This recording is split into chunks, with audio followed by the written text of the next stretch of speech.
Welcome to Behind the Hard Hat. Real conversations with people who wear the hard hats and their spouses supporting them in the gear, on the rigs and equipment, and in the field. We're stepping onto site into real stories, struggles, and successes of blue-collar life. You're in the right place. Let's get to it. Hello, everyone. Welcome back to the show. I am so excited today to welcome Chace Barber. Chace is a truck driver turned entrepreneur and the co-founder and CEO of Edison Motors in British Columbia. He started out hauling logs and mining equipment and then got super frustrated with the reliability of modern trucks and decided to build something better. Today, he and his team are designing and manufacturing hybrid diesel-electric semi-trucks, built by truckers for truckers. Let's get into it. Chace, welcome. Thank you so much for your time today and for your support. Yeah, thanks for having me on. Yeah, absolutely. So for people who may not know you or know your story yet, how did you get started in trucking? And then what led you to create Edison Motors? Well, I came from a long background of truck drivers. I remember being a kid and riding in my grandfather's truck. I remember my dad driving truck, and then I drove truck, and yeah, that kind of just all kind of in that logging off-highway world. Yeah. So walk us back a little bit. You were with your grandfather, but what made you first get into the trades? Oh, I just knew early on as a kid that I wanted to be a truck driver. I remember like all from riding with my grandpa, seeing those trucks go by. I knew I just always had an interest in it. And yeah, decided to pursue it as a career. You started driving trucks and hauling logs, and then you ended up founding the company Edison Motors. And building diesel electric trucks. How did that go for you? How did you make that leap? I'm not even sure. It was just one of those things where things kept coming together. I started making TikToks about logging, and I started talking about trucks, and started talking about like the electric Tesla. And I'm like, oh, it kind of makes sense for logging, because one of the people in the comments are like, imagine trying to do that with an electric truck. And I'm like, no, it actually kind of makes sense. Is that you're going uphill empty, you're coming downhill loaded, you're recharging these batteries as you're going downhill. It's just that the big issue is the batteries suck. They don't have enough range. Like the Tesla at the time, it was speculated that it was going to have like almost a megawatt of batteries. You're like, cool. I need like 2.5 megawatts to get through my day. I'm like, I still need 2.5 times the size of like the biggest theoretical battery they have. But why don't they make it like a freight train? They just put a diesel generator on board. Like freight trains are electric. You can have the advantages of electric, but then you just put a generator. Like freight trains have been doing that since the 1940s. Then I looked at like the mill I was hauling into. They had these old Laterno log loaders from the 70s, and they were all diesel electric. They had a diesel generator, and then they would have electric drive motors. They were really efficient. They've been working for like 50 years. And you're like, yeah, why doesn't someone do that? And I made some TikToks saying like, hey, why doesn't somebody build it this way? This is how I would do it. If I was going to do it, I'd do it this way. And a couple people in the comments are like, why don't you do it that way? And I'm like, okay, I will. And so I decided to do it. So And inspired that by leads us to TikTok. now. Yep, just pure spite of the comment section. Like I can do it. How hard could it be? Like whatever, I'll do it. It can't be that hard. Turns out it was that hard. It was very, very hard. So what do you think was like the biggest mindset shift that you had to make going from truck driver to CEO? Oh, it was at the start it wasn't too bad. It was a slow wade in. Because okay, well, we're just building an old truck. I've restored a lot of classic semi trucks before, and you're like, okay, we're basically restoring this, and then you start growing and you start learning about, oh, okay, well now I got to learn about finance. Okay, well now I got to learn about financial statements. Okay, now I got to learn about accounting. Now I got to learn about all these things. So it's just kind of building these little skill sets. Problems would come up, and you just tackle them like any other job. I never had a mindset of, oh, that's going to be hard or I don't know what I'm doing. It was always like, hey, I'll figure it out as I go. I've always been the kind of person that when you see a problem, kind of just figure it out until you solve it.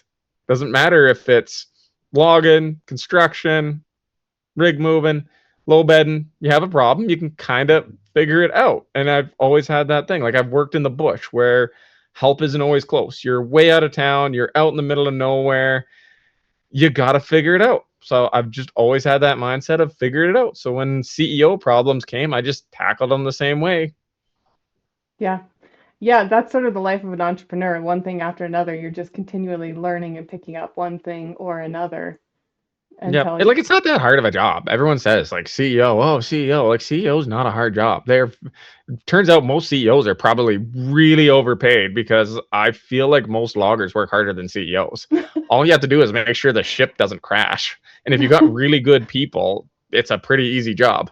Yeah. And you have, am I correct in saying you have a degree in economics as well? I do, yeah. Okay. So that probably I helps you out. kind of a little bit. It gives like some rational thinking, but turns out a 4 years degree in economics, what you really learn is that you make more money as a truck driver than having a degree in economics. I would second that. I made way more money working on drilling rigs than I never even worked in economics. So, but I also have an economics degree. So, yeah. Fair. So tell us what do you think is one of the toughest moments or the biggest struggles? Like I know that you've faced a lot with regards to regulations and housing, but for you as an individual. For like individual struggles, Yeah, like in you and your role developing this business. Like what's one of the toughest moments or the biggest struggles that you've had in all of this? I mean, yeah, the toughest struggle is all the government regulation. The hardest part about building a truck is dealing with the government regulation. Okay. And it's a it's a pretty complicated thing as everything goes on. Like it was a big change from truck driver over to building trucks and dealing with everything, dealing with government, Environment Canada, Transport Canada, the BC Securities Exchange Commission for the investments, all of these other things. Hmm. And what do you think keeps you going when things get really difficult? Oh, it's like that saying goes. Like we don't do this because it's easy. We do this because we didn't know how hard it's going to be and now we're really really committed. It just seems like we're pretty committed. It's like there's no choice. We have to keep going. Hmm. So is that what you would say it taught you about yourself, just to keep going and to keep like this pursuing your dream? 1 second.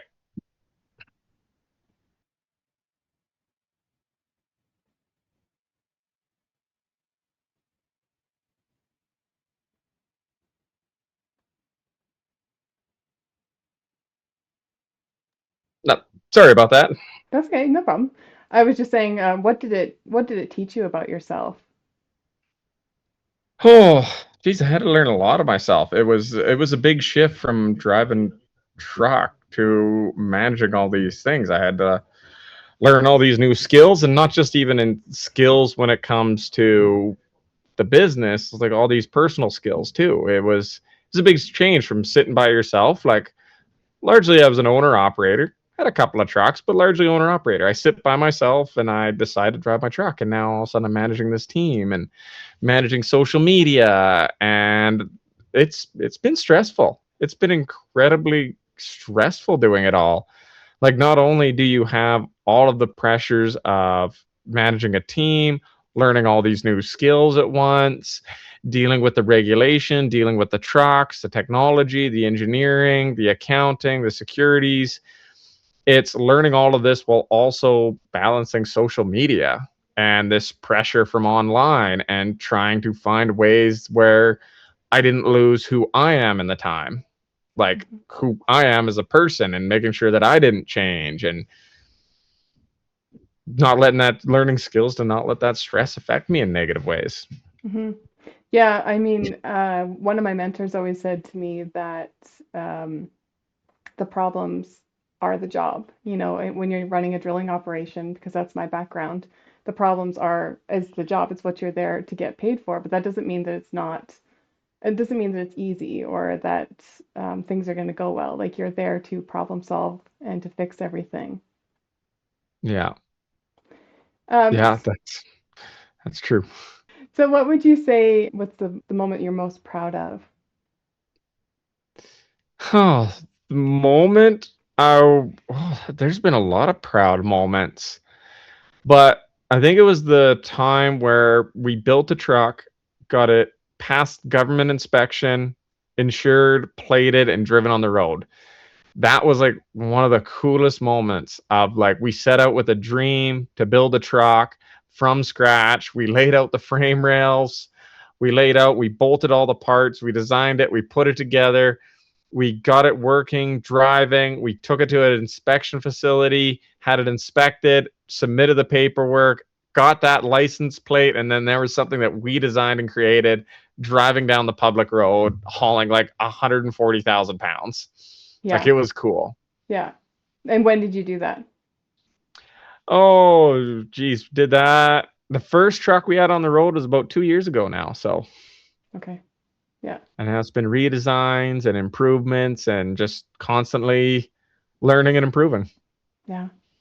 So when you look at this whole journey, like from being a driver to now like the CEO and actually putting trucks on the road, how has it changed who you are as a person? Because you mentioned that earlier, you didn't want to change who you are as a person, but No, I wanted to make sure like that it didn't. And I was noticing that like, yeah, it was at the start. I was getting more stressed, a little angrier, little more overwhelmed. Things were happening, and I'm like, oh man, I went from like so happy to and like no cares, truck paid off, don't have to worry about a thing, just haul my logs to like, oh wow, this is getting serious. Like, how do I make sure to deal with all that? And like, yeah. what um what steps do you take daily? What routines do you have to manage the stress, or how do you cope with that? Well, at the start, I went and talked to like a therapist. That helped a lot.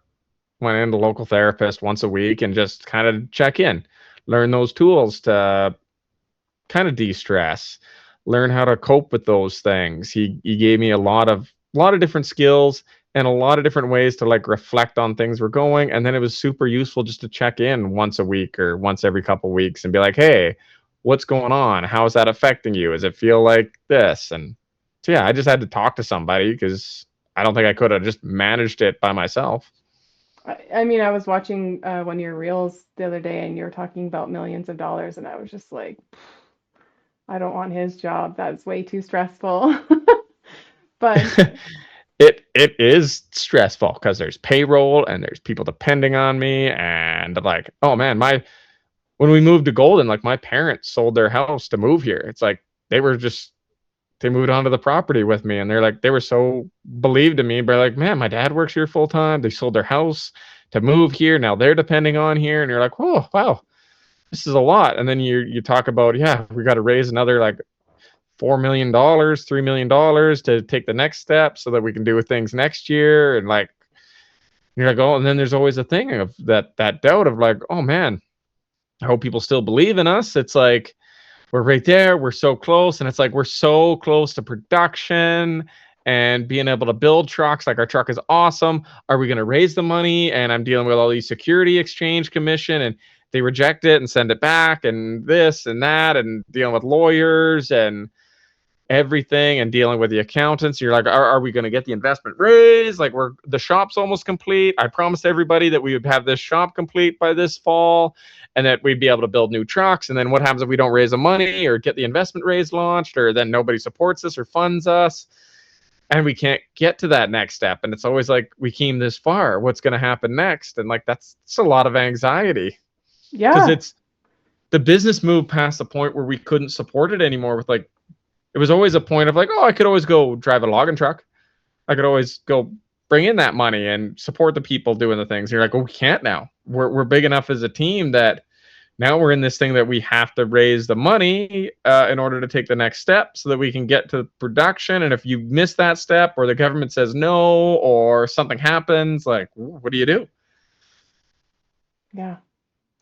I hope that you know in all of this that you have thousands of people cheering you on and hoping and like willing to do anything to see you succeed. We've got a really great community, but that's also like some of the proud moments. Like if we're just talking personally, is like a lot of people come up and they like, man, you guys I really like it. Like one guy's like, you inspired me to do my own thing. I was debating buying my own service truck as a mechanic. And I'm like, can I do a business? Can I not? And then I'm like, looked at you and you're like, if this guy can start his own truck manufacturing company, I can buy a service truck. And he bought it, an old clapped out one. He worked it for a year, saved up enough money that he bought a brand new one. He drove it over here and he's like, I need you guys to like sign the hood and sign the toolboxes. Cause like you've been my big inspiration. If you could do it, I could do it. And you're like, which is awesome. Like I love that we're inspiring a lot of people to do it, but they're like, oh man, if we fail, we're gonna let a lot of people down. Like if we don't get there, it's gonna be one hell of a failure, a very public one. So like Yeah. that factors in. It's like, man, it's awesome when we win, but when we have failures, because we post those online, they're very public failures of like, oh, we need to fix this.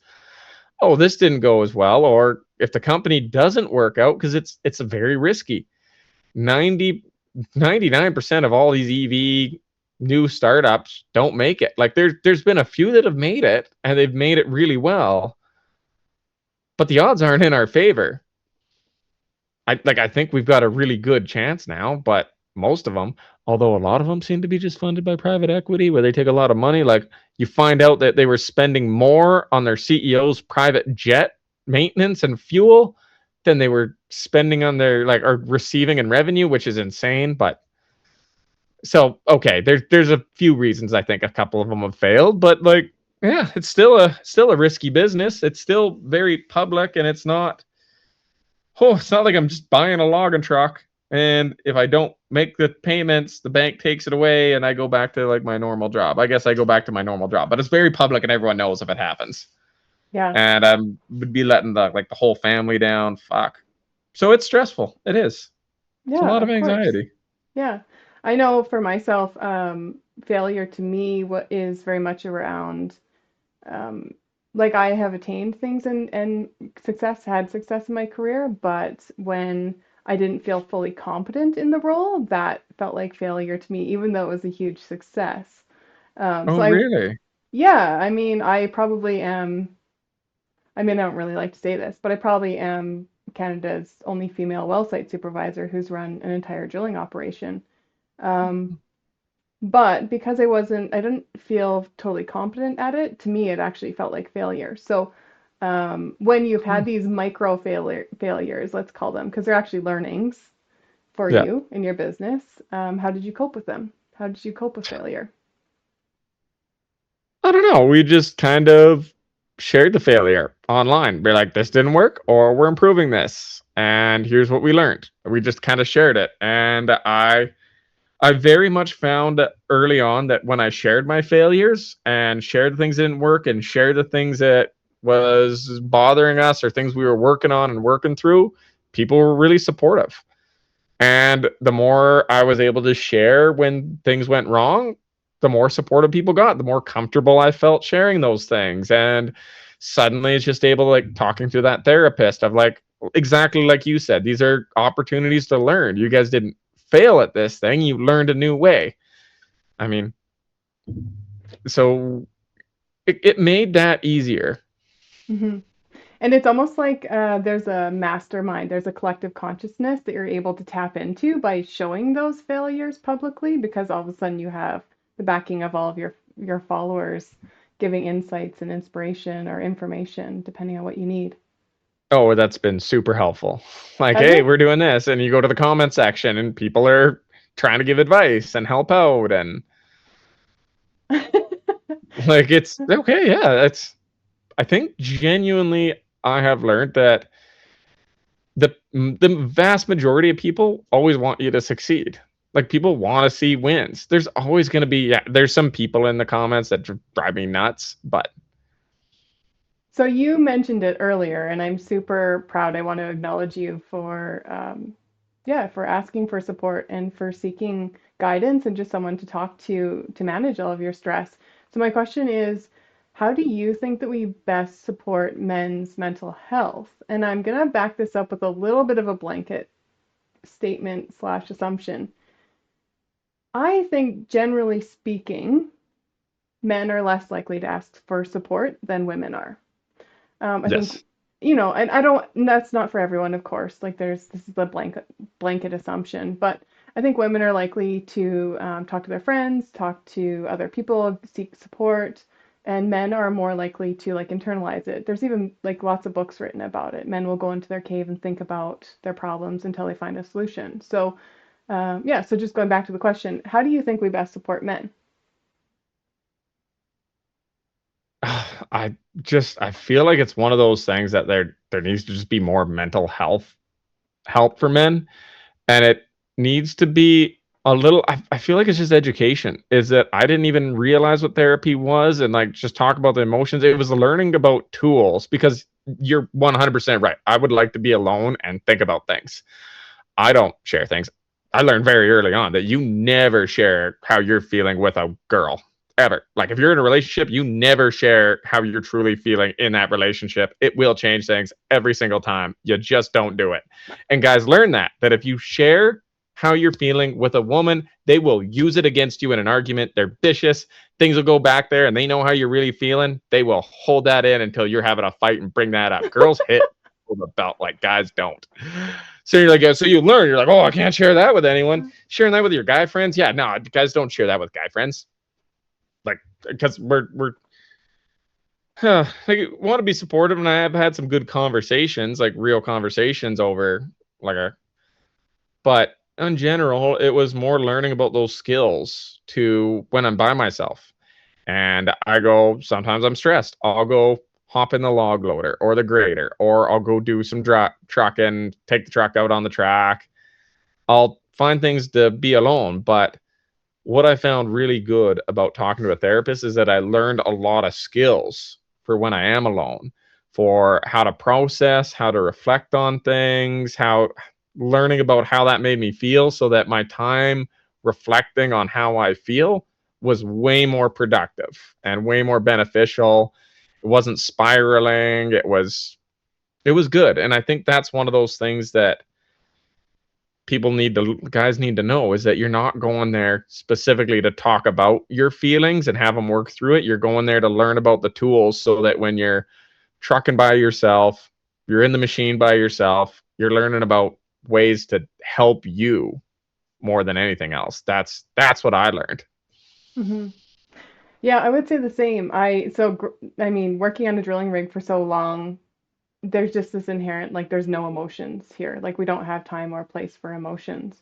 Um, and I actually enjoy quiet time to myself and time to reflect. That's really important. But having seen and witnessed and been part of working with men and seeing their stresses and struggles and what they sacrifice for their families and what they're doing for their families, I really do. That's part of my mission to figure out how to support men and make it more accessible, whether that's like rotational lifestyle or whatever it is that they're struggling with, stresses of even running a crew, or like you said, you mentioned people earlier as well. So I really want to let men know that there's support and there's people to talk to, and that it's not weakness. Here's my thoughts.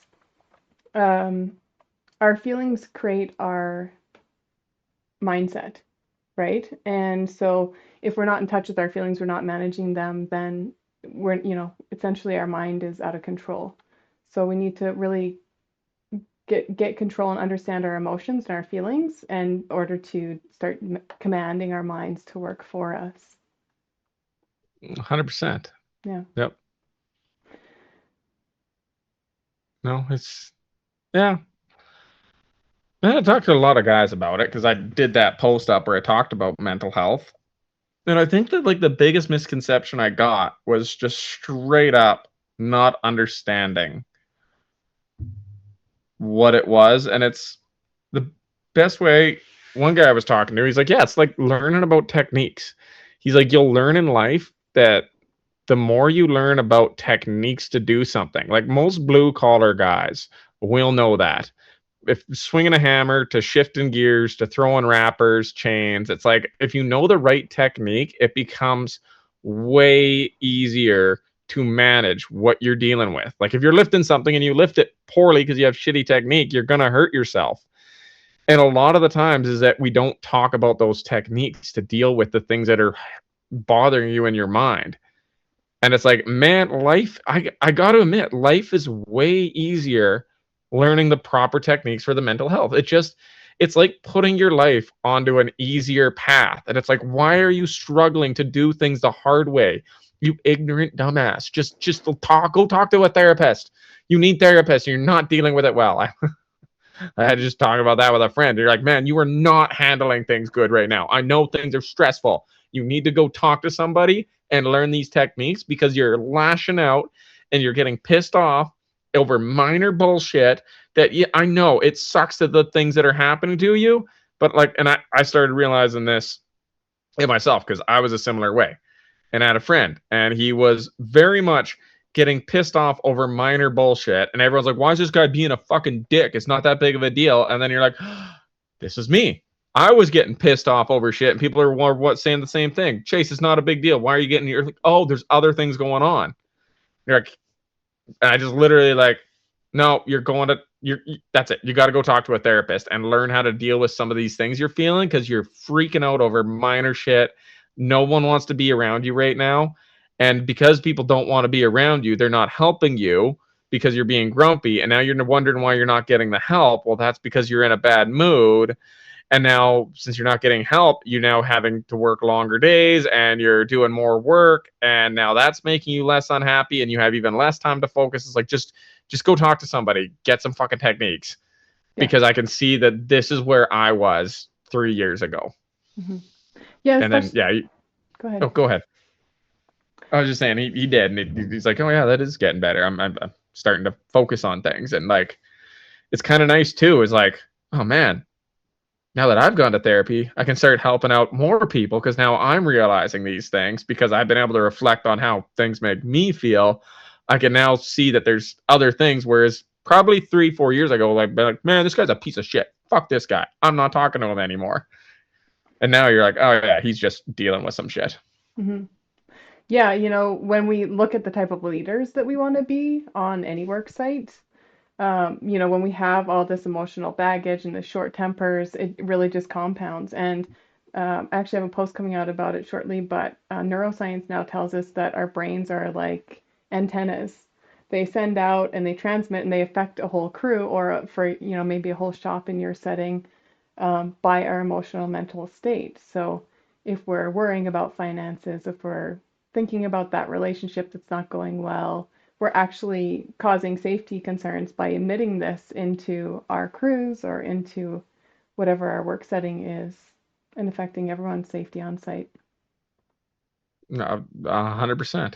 Yeah. If you could talk to your younger version of yourself who was maybe just starting out either in logging as a truck driver or as an entrepreneur, what advice would you give to yourself? Oh, that's a hard one. Because, like, man, I could give advice to avoid some less hard lessons. But, like, the hard lessons I learned kind of helped me into the person I am now. And I kind of really like who I am now.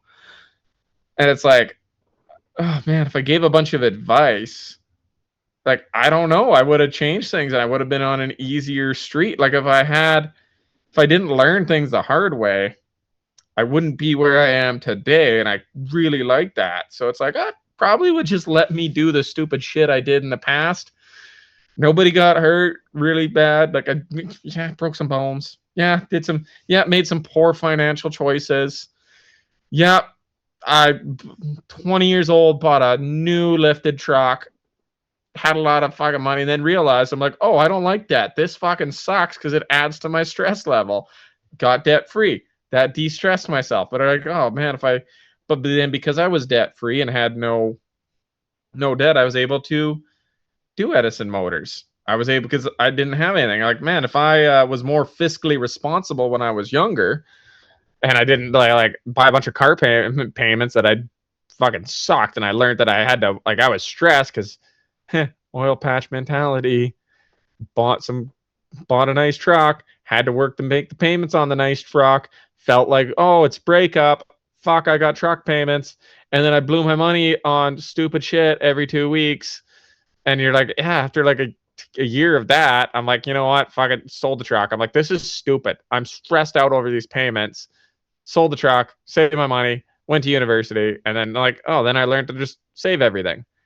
So I'm like, well, gave that advice earlier, I wouldn't have been in that. So I don't know. I don't know what advice I would have for younger me. I've reflected on a lot of the things I've done wrong, a lot of the things that I could have improved. But if I didn't learn the lessons, I wouldn't be doing this. Yeah, absolutely. Yeah, that's the life path, right? Um, is there a lesson around how you manage those tough moments that you want to share, or? I don't know. It's like I said, I used to put myself into my work a lot when things went poorly.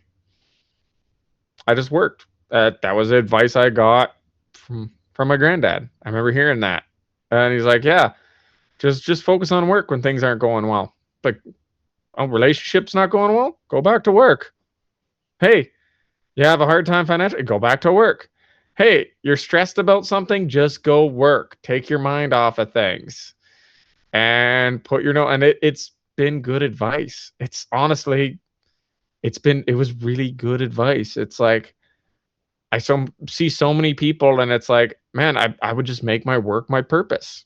And I think one of the big things is that when people are losing something, they lose track of their focus on what they want to do, what they want to achieve, and that deteriorates things. It's like no matter how crappy I was, I'm like, I'm just gonna put my head down and work, and it did help. Hmm. Do you see that as an avoidance tactic at all, or do you think that that's a positive, like focusing on your goals and your career? I don't think it was. Yeah, probably could be avoidance a bit until I learned a little more tools, but it was really, really good advice because, man, if I started dwelling on some of my problems, I would start spiraling on the problems. It would make like, and I don't know. There's a time where I get pissed off at politics, and I'd be like, "Fuck this, fuck Trudeau. The government sucks. Things are going well." You're like, just take the advice. Shut up. Who cares? Go back to work. Just focus on your work for whatever job it is you have. Yeah, you're spiraling on these things. So when you start focusing, you start getting pissed off, or oh, this relationship ended. She cheated on me, and I'm fucking oh whatever. I'm just gonna go to work. Fuck it. I'm going back to work. I'm gonna focus on this. And it was a way to like kind of fresh that mindset of focus on the work. Don't focus on what's bugging you. Don't dwell on it. Think about it, but then focus on the work. Think about what's bugging you, but focus on something else. And that was a technique I learned even through therapy. It's like, okay, focus on what you're doing. So like that's when I need to think now, which I developed the mindset of like, I'll go fire in the grader. I'll go hop in the truck. I'll focus on running the grader. I'll go load some logging trucks. I'll go run the excavator, and I'll focus on that. And then while I'm focused on that, my hand and my eyes are doing what I'm doing. I'm in that machine. Then the back of my mind, everything's a little bit calmer. I'm not at the forefront of my mind. It's kind of at the back, and I can start processing how I'm feeling. Well, why am I pissed off about this? Well, what can I do about it? Is there anything I can do about it? Is there a point in me being this mad if there's nothing I can do about it? Is this something I should move on from? Am I sad? But I'm now focused on whatever work thing I am doing. And it's just, I'm not dwelling on it. I'm processing it in a healthier way. But that was something I had to learn through therapy on that way of not spending that time alone in the machine, avoiding talking about the problem or spiraling in the machine. It was just, I needed to move my mind in order to think. Yeah, that's a real tactic. I often just even if you close your eyes and just rub your hand, you can f feel all the sensations. It actually brings you into the present moment, right? So it calms your mind. It brings you into the present moment, which is what you're sort of describing, so that you can then start processing the emotions. And I It's think that's one probably of the way cheaper than burning the amount of diesel I burn. well, I was just gonna say the other way I do that is just riding dirt bikes because you can't really think about much else. So jump on a dirt bike and you're going to be present in your life in the moment, whatever tree or log is coming at you. Yeah. It's yeah, there's something to it. Yeah. What other good advice did your I don't know if you said grandfather or granddad, what other advice did he Yeah. have for you? Oh, that was the main advice I took from him. Yeah. Okay. Uh, he just a lot of advice on the ethics of the business. Like, hey, why we do it. Like a lot of the things on there, he was very anti-billionaire. Like he was very like, yeah, like fucking stand up for the average worker. He was very much like the workers are the ones building this country and we're the ones getting screwed. And they like always just had that mindset of like, that's back in the day, obviously, from the 1940s and the 50s and that whole worker rights thing. And man, now I've seen it. It's everything he said has only been getting more and more true. And some of that life advice of, man, you don't need a lot to be happy. You're way better off finding contentment in what you have and enjoying what you have than working hard. Then like don't work hard to get more stuff. Learn how to be happy with what you got and the stuff you have, and then focus on the work, and everything else is like if you get it, then it's great. And if you don't, you're not stressed. And it's man, I see so many people. That was some of the advice I got after like a first truck. Like, yeah, you got a nice fucking truck, but are you happy? Well, no. I was happy the first couple of weeks I bought the truck, and now I'm unhappy about the truck payments. Yeah, just like so that was like a lot of the things you're seeing, and like a lot of the things I learned, and I've seen a lot of really unhappy, grumpy people that have a lot of money, and I don't get it. And I I was saying one of the things that I don't think is addressed enough. I honestly do think that wealth hoarding is a mental illness. There is some of these people, and they live such frugal lives. They don't spend anything, but they will fuck over every single person that works for them.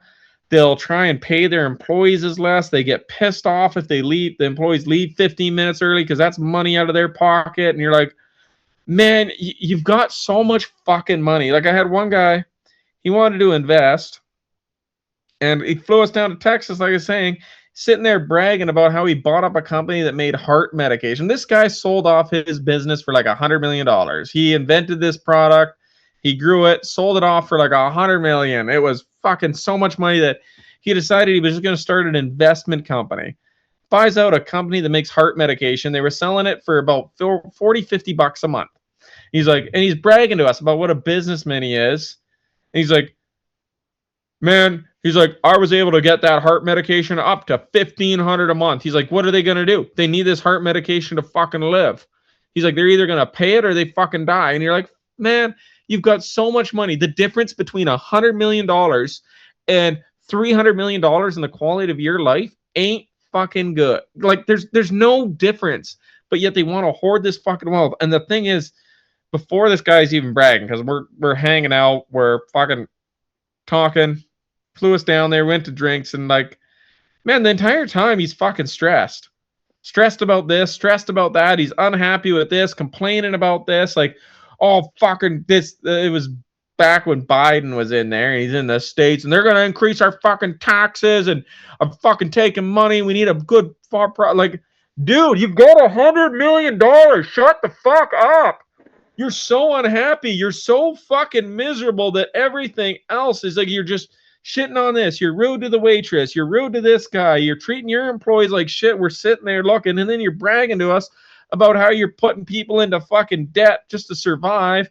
Well, you accumulate this wealth and be like, oh my God. It was like that was one of those moments where it's like, man, we're never letting people like this invest in our company. Because what are they going to do? They're going to sit on our board. They're going to stress the fact that we're not maximizing the nth degree. We're going to be stressed. I'm going to start pushing my employees. I'm going to start skimping the customers.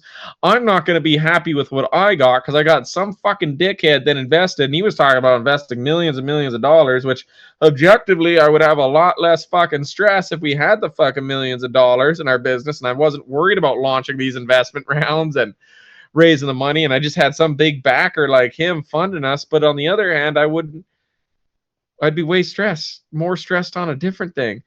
And I'd be stressed about the thing and I'd lose the sight of why I'm doing it. And then as soon as I lose the sight of why did I start the company? Well, I wanted to build a better truck. Well, now this dickhead that's giving me the money is going to force us to build not a better truck.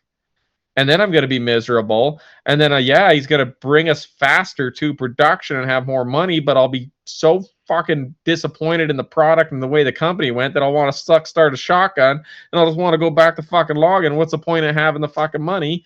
Because I was pretty happy just driving a logging truck, having no payments. So it's like, that's one of those things I just took from my grandpa of like, yeah, learn how to be happy with what you got. And then that lesson is like, oh, I could see this. I'm pretty happy with the way the company is. Yeah, we may not have the biggest shop. Yeah, we don't have the biggest pocketbooks. Yeah, I don't have a private jet, but fuck it. I've got great employees. I've got a really cool product.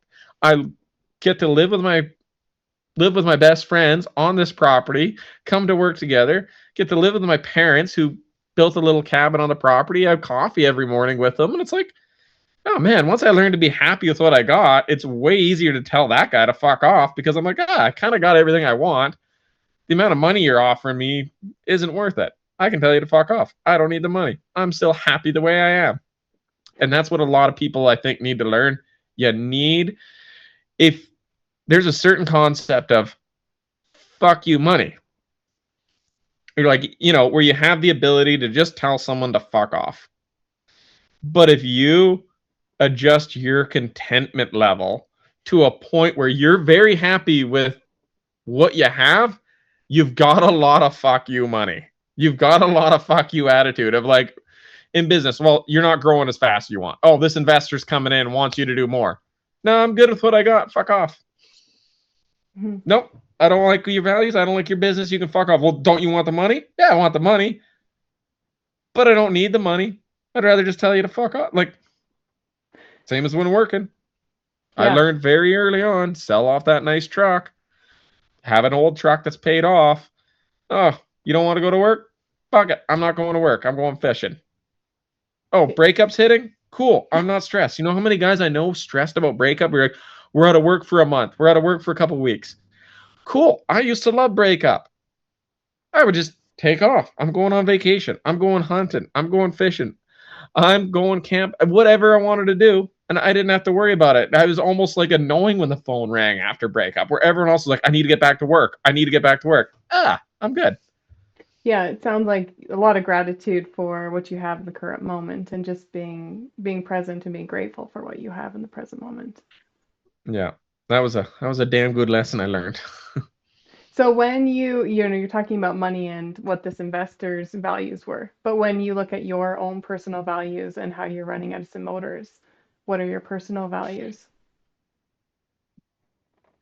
Oh, I really want to build a good truck. My personal values are like, I fucking hate this kind of the way things are going now, where everything is maximized to every single dollar.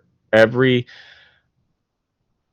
want to have a company where all the employees, I made sure they all got equity, they all got ownership in the company, so that when we grow the company together, they get their share of the profits. It's like, okay, well, we're all working to get to production. So when we get to production, you guys all own part of the company. Every person that works here owns part of the company. So when we make profits off the truck, they'll be able to share in on those profits. And I like that. I like the fact that we're aiming to just build a simple truck that like you can fix and you can repair and it doesn't have all these issues. And as soon as it's off warranty, you need a proprietary software and it's got to go back to the dealer. And like, yeah, that's kind of my thing. Is like, I just want to have a little less, but I want to be able to, I don't know. I'd rather just look back in 20 years and be like, whoa, everyone that took part in this company is really successful. And like, that's like, because don't get me wrong, I still own a large chunk of this company. I'm still going to have a lot of money if it were successful, but I would rather look back and be like, wow, we have built a really cool community doing cool shit. Mm-hmm. That's actually one of the questions that I was going to ask you. It's like if you jump in a helicopter and you fly up in the air and you look at your life from this meta view and you look back, maybe even if you think of it like you're an 80 or 90-year-old man and you look back on your life, what does success look like? What have you done? Well, I would like to see like a bunch of manufacturing, like a bunch of Canadian manufacturing. I'd like to see and like, hey, look, we showed that there was a better way to do these businesses, that we were able to show to other companies that like, yeah, the way we set things up is better. Like it's a positive example. The way the company operates, it's not just for a bunch of private equity dickheads that need to maximize every single dollar, to show that we inspired some other people to look back and be like, I built a truck that we can be proud of when I'm 60, 70 years old. And you see the trucks rolling off the line, and every one of those trucks I'm proud of, not because it's making the most amount of money, because it's the best truck. Mhm. Yeah. So what's next for you in Edison Motors? Well, we're waiting on we got our electrical, so we're just putting the electrical in the new shop. We've got the one truck running around the test track. It's been doing awesome, and looking to just try and get to production with them so we can start selling trucks and lower the stress of having to worry about investment raises and all of that stuff, and increase the stress of worrying about production and supply chain, new stresses. Hmm. Is there anything that But you want to say about your investment raise right now? oh, yeah, it's been going pretty well. I stressed over for a long time. We raised about 600,000 over the last weekend since opening it a few days ago. So goal was to raise like 2.5 million. So we're good chunk of the way there after like 4 or 5 days. But yeah, so it's going well. It's Good. available on the website if anyone is interested in it. It's on our website at Edison Motors. Yeah, awesome. So, is there any last advice or last comments that you would like to share with blue collar workers or with entrepreneurs in general? Uh, I don't know. I think we covered most of it. Just go. My one big advice, the biggest thing that helped me is just go talk to a professional therapist. Like, don't go talk to your girlfriend or your wife and share your emotions with them. It only backfires. Go talk to a professional therapist that can give you the tools so that when you're by yourself doing your throttle therapy or working in the shop or whatever you need to do to relax, you have a better way of doing it. That's not going to come back and bite you. And your quality of life, I guarantee you, things will get easier. Learn the proper techniques. It will make your life easier.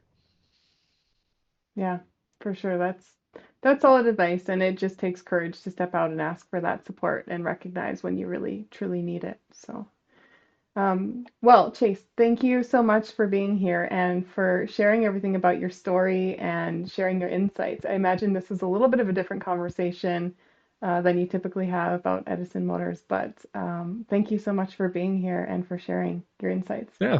Thanks for having me on. I think it's an important conversation to have. Yeah. Would you like to tell the audience how they can find you or connect with you? I mean, I'm sure everyone knows who you are, but would you like to Yeah. share that now? We're on TikTok, YouTube, Instagram, Edison Motors.